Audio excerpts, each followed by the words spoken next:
Welcome to Holistic Health for Happy Kids, the podcast where we dive into the root causes of children's health challenges and explore natural solutions to help little ones thrive. I'm Lisa, a passionate pediatric naturopath and mum of 3, dedicated to empowering parents with practical tips and expert insights to raise healthy, happy kids. Each episode will unpack common childhood health concerns like allergies, eczema, fussy eating, and gut health, and share evidence-based advice to support your child's wellness naturally. Let's create a generation of thriving children, one holistic step at a time. Thank you for joining me on this journey.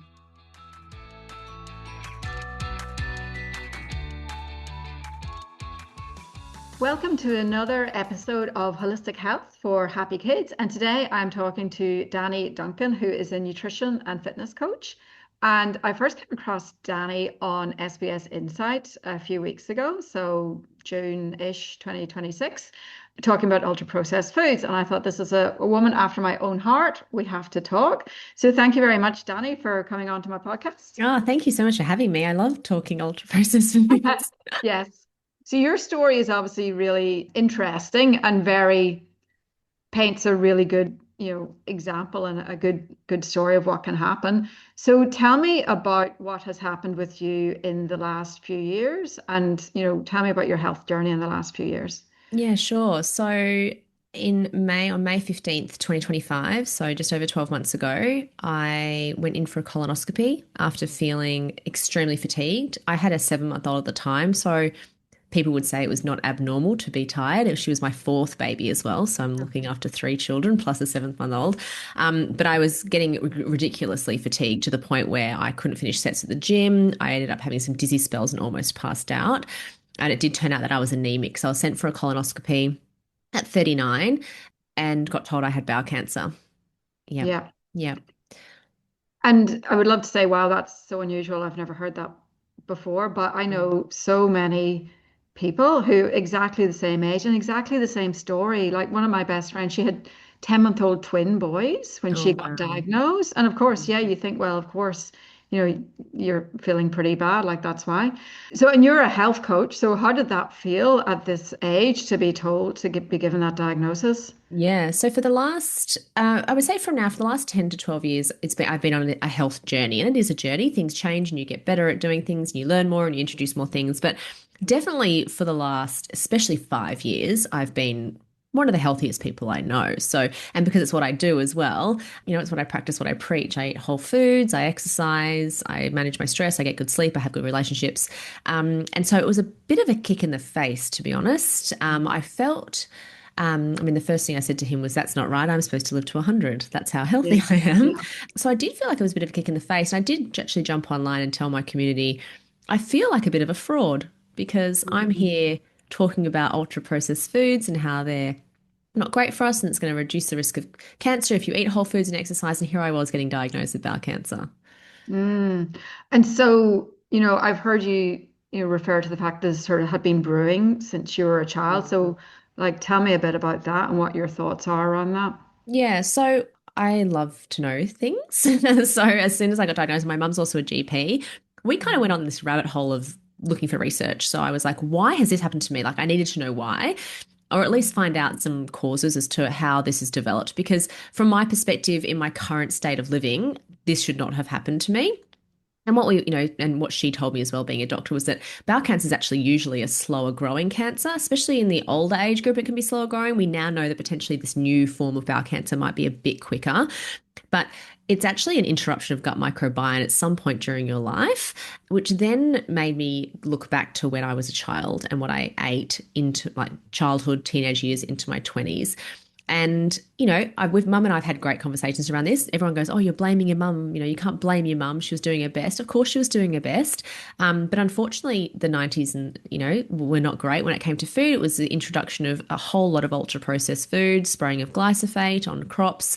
And we looked back and I said, Mum, I ate Pop Tarts for breakfast, Wheat Bix with sugar on, Cocoa Pops, rice bubbles, Tiny Teddy shapes, chips, McDonald's ham sandwiches, like you name it. I had it. If it was a convenience food in the supermarket, mum had bought it. Because the premise back then, I think, was, and I remember her saying it often, oh, you'll burn it off. You know? Yeah, yeah, yeah, absolutely. And I think that's where people got really stuck on nutrition. They got Mm. stuck on this thing that it's about weight, and Yeah. that's it. That's the food, what you eat, it affects your weight. If you're overweight, you need to eat less. And people have got stuck on that one facet. 100%, 100%. And then we were active kids. So it's almost like it didn't matter. As long as we had a piece of fruit at some point during the day, as long as we had our meat and three veg at dinner, the rest of it was like, well, she'll burn it off, it's fine. And there was just no consideration. And unfortunately, I think it's still around today, unfortunately, so much less consideration about actual health and health outcomes of what we put in our body and how it's actually affecting us. But back in the 90s and early 2000s, I don't think we were quite aware of what that was doing to our guts and then the long-term effect that that was going to have on bodies. And so, yeah, looking at all of that. And then we looked at where the bowel cancer spikes were happening, and they were happening in Australia, United States, all these areas of the world with high ultra processed consumption. And then, places like Japan were having minimal bowel cancers. Yeah. And it's interesting because the reel that I did recently about school lunches in Australia that got me a lot of hate, a lot of people said Japan does it really, really well. I've never Yeah. actually looked too closely at Japan's school lunch Mhm. boxes, but there you go. They do better school lunch boxes and less bowel cancer. And I know they also have the lowest rates of osteoporosis in the Yes. world as well, even though they Yes. don't eat dairy. So that's Yeah. another nice little learning. Totally. Um, and your mum was a professional woman Mm. working, raising kids, as so many mothers trying to do, everything at once. Yeah. So Yeah. she was doing like what enabled her to feed her family. Totally. And I Yeah. think that was the introduction of that ultra processed food in the 80s. Well, I mean, ultra processed food has been kind of slowly coming in through like, from post-war.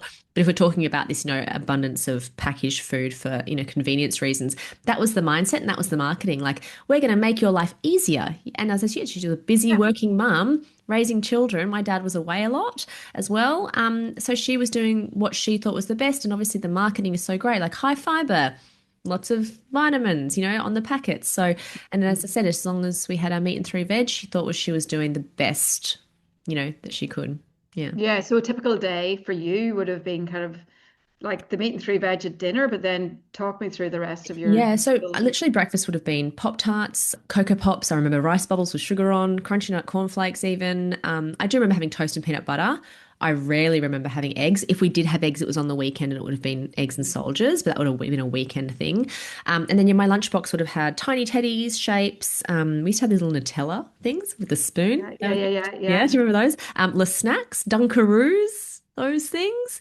And then my mate, she would put a boiled egg in lunch. I remember because she used to write on it. But yeah, like a ham and cheese sandwich on Wonder White, ultra processed white bread. And then as I got into sort of later in my years of school, I used to just get lunch orders all the time. And it would Yeah. be some shitty chicken patty, and I don't remember, to be honest, high school, I don't remember being fueled at all. And I was a ballet dancer, so that, really not great when I think about it. And yeah, like a token piece of fruit, like a banana, apple thrown in there Yeah. for good measure. Yeah. Then we used to go to ballet actually most afternoons because yeah, I did a lot of dancing. And so afternoons would have been either, and evenings would have been, yeah, if we had meat and three veg, would have been home, and then sometimes it was leftovers. But to be honest, a lot of my dinners were pizza pockets, uh, frozen pizzas, and you're putting it in the microwave with the plastic on top. Like Yeah. when I Yeah. look back, that plastic seeping into my pizzas and pizza pockets, lots of stuff like that. And then, fish fingers on the weekend with chips. Yeah. So, yeah, and mum made a lot of homemade slices. Like I remember her having home, but not nourishing stuff, like beautiful Yeah. caramel slices and cookies and stuff. But yeah, when I think back, I think kids should have 90-10 whole foods, adults have, we say 80-20, but if we can scooch it up a bit more for kids. But I would have been having 90-10 the wrong way, Yeah. 90% ultra processed foods.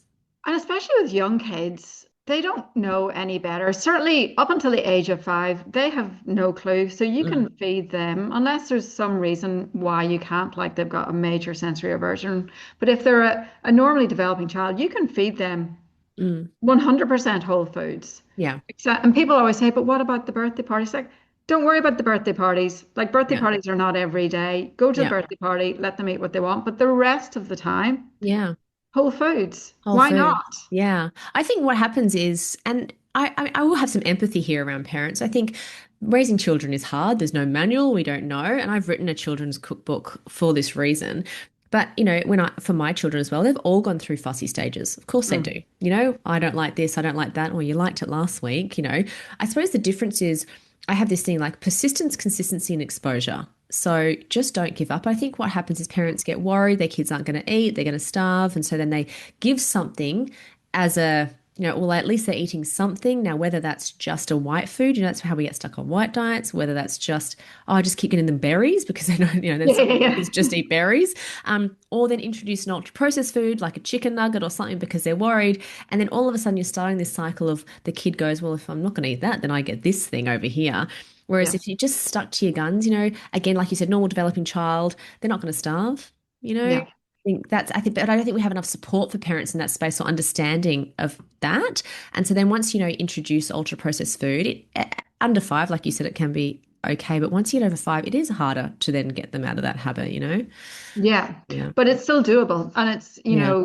it's a nearly like a group thing. If the other parents in your class do the same thing, well, then Yeah. it's much, much easier. I mean, my Yeah. kids used to always whinge that, like in primary school, they would always whinge that everybody else had just packets and stuff, and they Yeah. never had any packets in their lunchboxes, like Yeah. ever. My eldest is 18 now.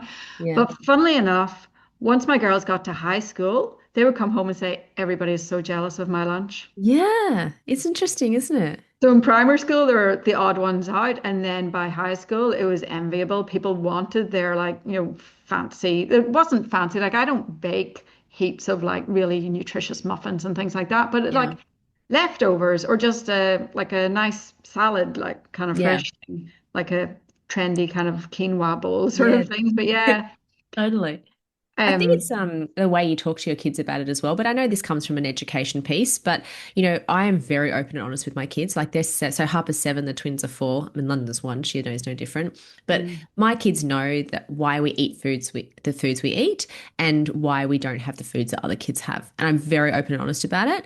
And I say, well, what happens in our house happens in our house. Other kids' houses, that's what happens in their house. But this is how it is in our house, and this is why.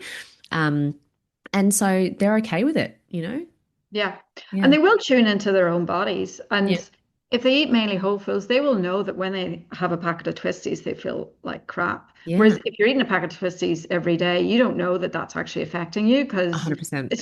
it's a mess. You just feel a little bit crap all the time, but don't Yeah. realize it. I love that you just said that. I actually have this thing when I do coaching. I say that most people function quite at a quite low standard. So day to Mm, day, you probably don't realize it, but people don't realize it, but they're functioning at a pretty crappy level. They don't feel great. They're feeling kind of average the whole time, but you just think that's normal. So then yeah, you said you have that packet of twisties or the McDonald's, and you just feel yeah, slightly more shit, right? Like it's not you. But when you start eating whole foods and functioning at a higher level, you have those twisties or that McDonald's, and all of a sudden you go, oh no, like that yeah. actually makes me feel really bad because the gap is now bigger. So yeah. And some people see that as a problem. They're like, well, they actually say things like, well, I need to eat the twisties every day to maintain tolerance to twisties. Like Oh, the attitude is like, well, because we need to be able to just don't eat the twisties. no, they're not food. Twisties aren't No, food. No, no. no. I think one of the reasons that we've got into this situation in most developed countries is that the food industry will just say, well, it's a personal choice. It's not the food industry's responsibility to tell parents what to eat. Parents choose what to eat. Like, what do you feel about that? I feel like they have a responsibility. You can't go saying that and then putting marketing claims on things. Parents, I mean, everyone, we put trust in the government, don't we? We put trust in these food companies. Why would they sell us something that's not good for us? Well, we can still sell alcohol clearly Yeah. at a sporting event on a screen. So, it's a little bit of ignorance, but unfortunately we do. People put trust in the food companies and the government that they're going to provide us with that information that's right. And unfortunately, you have to take it into your own hands and you have to, yeah, look for yourself because I think they do have a responsibility. Like we've removed cigarettes from selling them out. We have to put labels on that. Why can't we put labels on food that we know contributing factors to disease and poor health outcomes. We should be putting labels on things to say, if you eat this, you're putting yourself at risk. This is going to contribute to X, Y, Z, you know? And I'm pretty sure they brought that in Europe about 15 years ago because there was a Mm. study, um, it was called Southampton 6, but that always makes me think it was like people who went to prison for something that Yeah. they shouldn't have. But Yeah. the Southampton 6, and it was six food colorings that were directly linked to Yeah. ADHD-like behaviors in kids. So Yeah. they had to start putting labels on, but Australia did nothing about that. No, no. Aldi actually removed them because Aldi's a European company. Yeah. They removed them from Aldi stores, those colors, but Yeah. that was it. We still have food. I mean, Super Duper's 124 in Super Duper's is banned in Europe, but we're allowed here. Make that And make not only sense. are they allowed, they are handed out at my school at sporting events. Mm-hmm. Yeah. Yeah. So, like specifically, what do you see the link to be between ultra processed foods and colorectal cancer? Yeah, so I mean, from my research and talking to lots of gastroenterologists and scientists and my geneticist and just doing my own research, the emulsifiers, preservatives, additives that are added into these food disrupt the gut microbiome. So therefore, we haven't got a healthy gut, right, to produce healthy microbes to then, fuel our system. And then over time, with an unhealthy gut microbiome, we have our cells get damaged. So, you have a whole lot of ultra processed foods in your childhood and your cells get damaged. And then I'm a true believer that stress is the trigger for most things, right? You have a stressful moment in your life and I always liken it to my cells are on a travelator.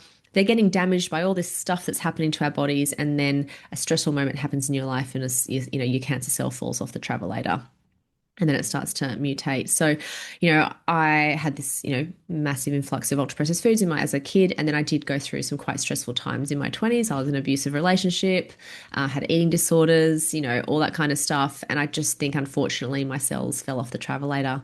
Because, it's not saying that every single person that eats ultra processed food in their childhood is going to get Yeah, colorectal cancer. yeah. It just increases your risk significantly. And if you go through life and you don't have a massive stressful event and at the same time that your little cells are trying to mutate, then lucky you, that's great. But we know 1 in 8 80s and 90s babies are now going to get colorectal cancer. Wow, I'm a 70s baby. Does that make me old Oh, there? maybe you're a little bit, yeah. But not to say that, I, we have the great thing, I suppose, about your generation, well, 70s yeah, yeah, babies, yeah. is that we still have the screening kits for, well, now it's dropped to 45, which is still too old. But we actually have, bowel cancer has actually reduced in people over 50 because of the screening. Ah, Yeah. So this is why they think there's actually probably a different disease going on here because it's slow growing. If you are over that 45, 50, you can get the screening test, you can detect it early, and we've got that. But the only real way to prevent bowel cancer is, well, through change in diet and stress, but also colonoscopy, yeah, Yeah. yeah. And the screening, like, whilst it's a good start, it's still just looking for blood. And Mm, if you have blood in your poo one day and not in the next day, then it'll get missed. So you'll I be kind agree. of given. And yes, why they have it so old when the peak is so much younger, like the problem is happening so much younger. I Yeah. don't know why they aren't doing something different. Yeah. But when I was at university the first time, so in 1998, I did my master's in a bacteria called E. coli, but I Yeah. managed to infect myself with this Ah, E. coli. I ended up in hospital for 10 days, bleeding from the gut. Yeah. whoa. But then there was an ABC program about colon cancer about a year ago. I think it was in the ABC, and I watched that, and it said the guy on it said that there's not just an association, but a very strong, strong, strong, strong link between having an E. coli infection and having bowel cancer. Mm, And I panicked, booked a colonoscopy immediately, went for the colonoscopy, and everything was fine. yeah.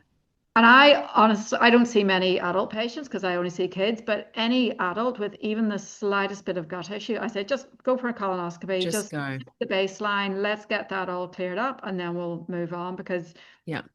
it's just it's not easy. I'm not going to say it's an easy check, but it's the only way. You're right. It's the only way to know or not know. Yeah. The hard thing is with gut issues is that we are living in a world. So I never like to downplay it now, right? Because obviously I ended up with bowel cancer. Mm, But the other thing we've got, and this, I suppose maybe this is a good thing, is that so many people have gut issues these days because we eat shit, yes, you know? yes. And so I mean, not even half, there is going to be a percentage of people with gut issues that have bowel cancer. Yes. But there's also this other a whole group of people that have gut issues and they're trying to find something wrong. And when there's nothing wrong, they keep trying to find something wrong, but they're just not looking at their nutrition, Yeah. and the amount of people I coach that have gut issues, have said gut issues, have thankfully gone to a colonoscopy because I've advocated, I've said, you have to go and Mm. get one. And they're like, oh, it's actually everything's fine.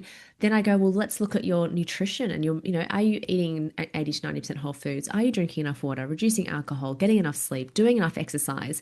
And funnily enough, then their gut issues seem to dissipate after Yes. that. Yes. Yeah. So you've told us what you ate as a child. So tell Mm. me, what do your kids eat in a day now? Yeah, my kids would eat close to 100% whole foods. So, Harper, as I said, she's almost 8. She's getting, I'm not saying more fussy. She just, I don't know. She doesn't like any of my, she likes my baking, but she doesn't really want it. But breakfast will be either sort of overnight oats, porridge, eggs on toast, pancakes that I make, and not like sugar white flour pancakes, like banana, oats, pancakes. Then in their lunchboxes, they always have obviously their fruit. They always have some veggies, which apparently doesn't happen in any other lunchbox, I've heard. Mm. But we usually give 3 different veggies. So today they've got carrot, Mm. cucumber, and tomatoes. They do all love Same in my kids. caps. Yeah, they all love capsicum as well, but I just didn't get any capsicum. Yeah. Krista went to the market last weekend, not me, so he didn't get capsicums. Then they have so their main meal is either I make sourdough. Mhm. So they have a sourdough sandwich with usually avocado, cheese, and either chicken that I've roasted or salmon or tuna. Um, this morning they've actually got leftover bolognese from last night for their lunch in their thermoses. Then they have something I've cooked. So this week I made jammy oat bars and banana bread. So they've each got something of that. And then Bo loves dates, so he will have 3 dates. And Harlow loves cheese, so she's got some cheese. And what does Harper have in there extra today? That's it. Yeah, so Doesn't that sound delicious? it's delicious. Like, so who would want to have twisties, a Vegemite sandwich, and like, who would choose that and not choose that delicious, Yeah. tasty, diverse lunchbox that you've just described? Yeah.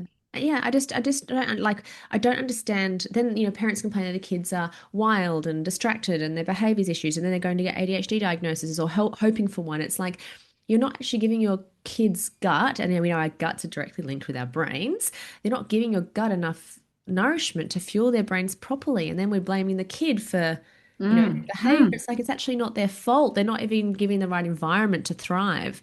Like when I say environment, like internal environment to thrive. And so I feel a bit sorry for them because, then my kids get home and in the afternoon, like I made chocolate chip cookies. So with dark, 70% dark chocolate. Like, so they've got Yeah. chocolate chip cookies for their afternoon when they get home from school. And then for dinner, what are we having tonight? We're having a chicken stew tonight with loads of veggies that I make. Let's say we had bolognese last night, or so they literally don't really eat any ultra processed food.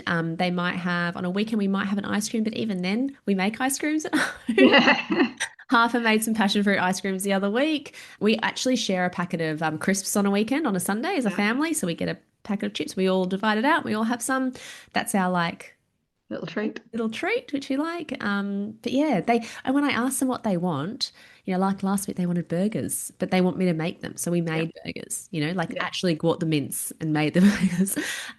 Yeah. And the great thing is as well is that because you're making these things, they're obviously around you. They're there when you're making them. So they're learning to cook, Yeah. even at like the age of 4, whatever, they're learning to cook, which means by the time they're teenagers, they can actually start to meaningfully contribute to making meals for the family. Totally. Yeah. On a And weekend, on Saturdays, and Sundays sometimes, if they wake up early, Harper makes them, not the baby, but the twins and them breakfast. And she pours rolled oats into a bowl. She gets some yogurt. She puts berries on there and she goes and, yeah, she's made yeah, them breakfast. Yeah.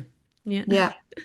I grew up, my mom made everything from scratch. Like she Yeah. was a real old school, domestic goddess sort of a Yeah. woman. Whereas my husband, I'm not sure if he listens to my podcast or not, but my husband, his mother would not have cooked Yeah. meals. They Yeah. ate really nice Marks and Spencer's ready meals like Yeah. every day of the week. So Wow. he didn't, Expensive. yeah, I know. But, two working parents, it was just their fridge was always so clean because there's no dirt Yeah. from the vegetables. And it was just Yeah. like, but so he never saw people cooking. Or Yeah. he might have like obviously occasionally, but he didn't have that daily Yeah. exposure to people cooking. So he didn't know, still doesn't really know how to cook. Yeah. Yeah. But he does a lot of other things to make up for Yeah. it. Whereas my kids, can cook dinner. Even my son can make like chocolate brownies, they're not the most healthy thing, but they're more healthy than buying Yeah. one, like with almond meal and stuff. And he can Yeah. make those and he's 12 and he loves So that. good. I think Yeah. that the pushback that I get, I'm not sure if you got this on that post or if you get this, is Yeah. it's a privilege that you have time and it's a privilege that you have the money. Well, I mean, two things there. Number one, it's actually cheaper. Yeah. I think people actually don't realize it's actually cheaper to make things. Yeah.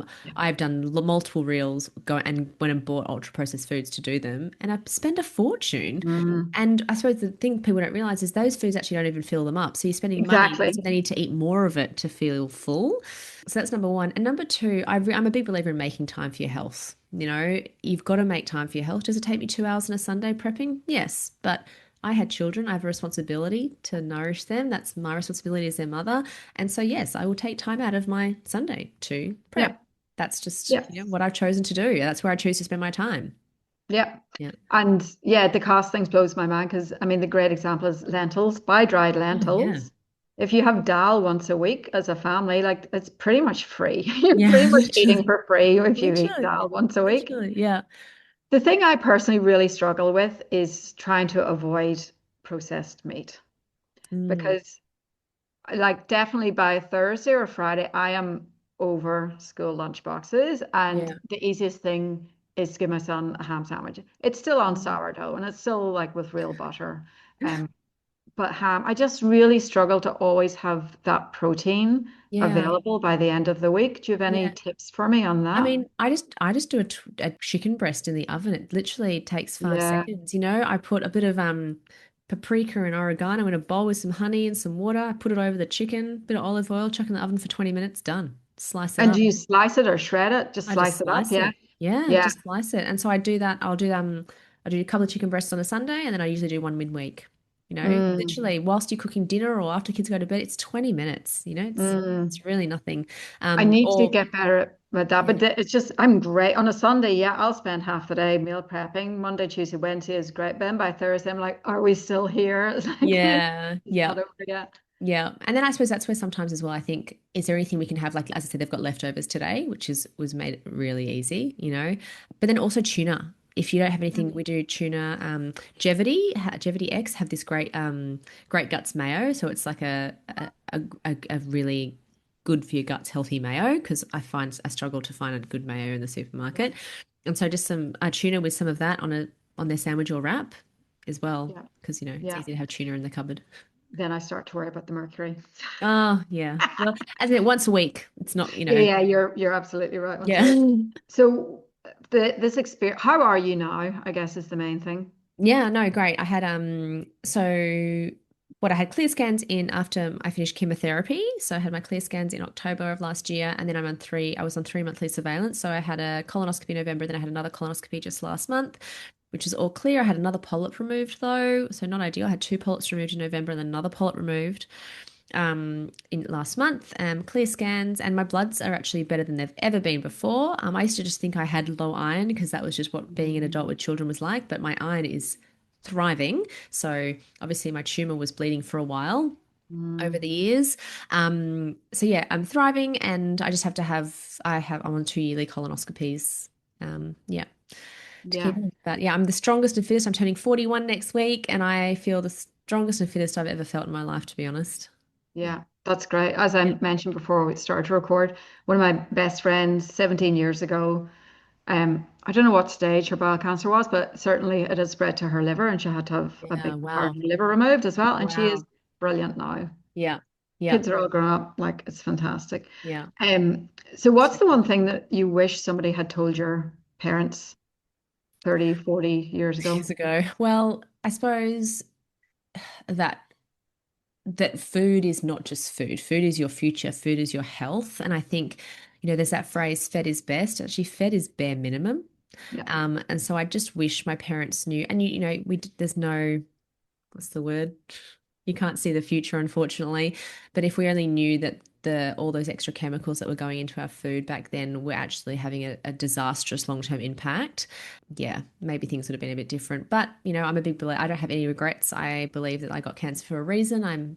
Get to save lives. I get to advocate for people. I get to talk about it. I get to help people change their lives, feel better, lose fat. Their kids are feeling better, families healthier and happier. So, but I do wish if anyone's listening and they're in that state of triggered and uncomfortableness and they're like, but I feed my kids this and I can't and I can't and I can't, try and look through a different lens. If you knew that the food that you were feeding your kids was going to impact their health later on, would you change it? Because I haven't asked mum, but I reckon there'd potentially be some guilt there for sure, and I don't want to make her feel guilty. As I said, she did the best she can, but I would feel fucking guilty, if And that we all love our kids and we all want the best for our totally. kids, but we're just not got that cognitive process to see that what you feed them now will affect them when they're 40 and could kill them Totally. when they're Totally. 40. It could kill them. Yeah. And Yeah. it's that thing, like I have my phrase is you can do hard things. And a lot of the time people don't like to change because it's hard. The kids are going to whinge. There's going to be tantrums. There's going to be pushback. It's going to be hard, but you get to choose your hard. Hard now, easy later, or you can take the easy route now and then the consequences can be disastrous. Which I interviewed a wonderful speech pathologist from Sydney a few weeks ago, Rita Sharmoon, and she said exactly the same thing. She says you choose your hard. Yeah. So yeah, these things are difficult, but yeah, lots of other things are extremely More hard difficult. too. Yeah. Tell me about the cookbook that you mentioned. Is that Yeah. for sale on your website? It is, yeah. So I wrote this when my twins were 9 months old. So it's called Nourishing Little Because Lives. you had time on your hands, obviously, yeah. Well, so I wrote it because the main reason I wrote it, as I said, I did my study when Harper, my firstborn, was 4 months old. And out of that, so I really struggled with Harper. There's no manual, as we said earlier, with having a kid. And when I introduced solids to her, I did it all backwards. I did the cereal, that cereal that they tell you to feed your kids. I introduced fruit straight away. She had pouches. And then when I actually tried to give her some vegetables one day, she completely rejected it. And I thought I was a failure. And I was like, no, this is not what I want. So I basically pulled everything back. I stripped her of all the food and I started again when she was about 7, 8 months old. I started again. I was like, right, we're starting. And I, did lots of research and lots of reading. And then I ended up with this epic eater. Like, she was amazing. And then when the twins started weaning as well, they were also great. I mean, Harlow was also harder to wean. She was my little tiny twin. She was a bit later. But what I realized was the same principles applied: the persistence, the consistency, and the exposure. And just the support for parents about not giving up, but also know where to start. So the book takes you through. So I wrote it with a childhood dietitian as well, called Courtney. And so my breastfeeding journey's in there, which is also a bit turbulent. And then we go through from first taste all the way through to toddlers and beyond. I still use it for my kids today, and then Harper. I still make things in there. But yeah, it takes you through how to introduce solids, where you should start. It goes through allergens. It goes through tips and tools when you're getting pushback. And then, it's got these beautiful recipes that I created. Yeah, all the way through. So it's on danniduncan.com.au. That's it. It's called Nourishing Little Lives. Yeah. Perfect. I will pop that in the show notes. Thanks. Thank you so much for joining me today. I think it's just really good to hear from someone who has gone full circle, and who can look on the experience as a learning experience, not shying away from what happened and pretending that it wasn't a factor, but really like accepting that what happened in your past has most likely affected you today. So I don't think a lot of people are actually that keen to do that a lot of the time. So I think it's very brave and very honest of you to do that. Yeah, it's I'm so passionate about this topic, as are you, and I really worry about the future generations if we don't change things now and don't start talking about it. We're going to trigger so many people. People are going to get upset, but we'll soon see in another 10, 20 years. I mean, we're already seeing it, so hopefully we just get word out and we can start to make some better choices for our kids. Yeah. Well, thank you so much. Welcome.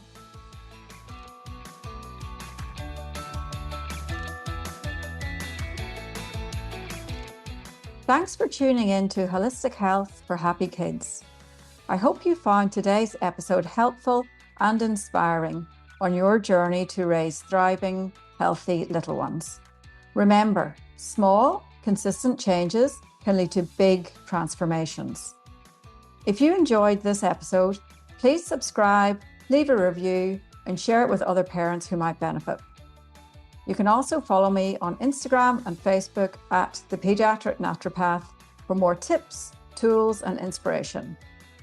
If you've got a question or a topic you'd love to hear about, please send me a message. I'd love to hear from you. Until next time, take care, and keep supporting your kids in the most natural, nurturing ways possible.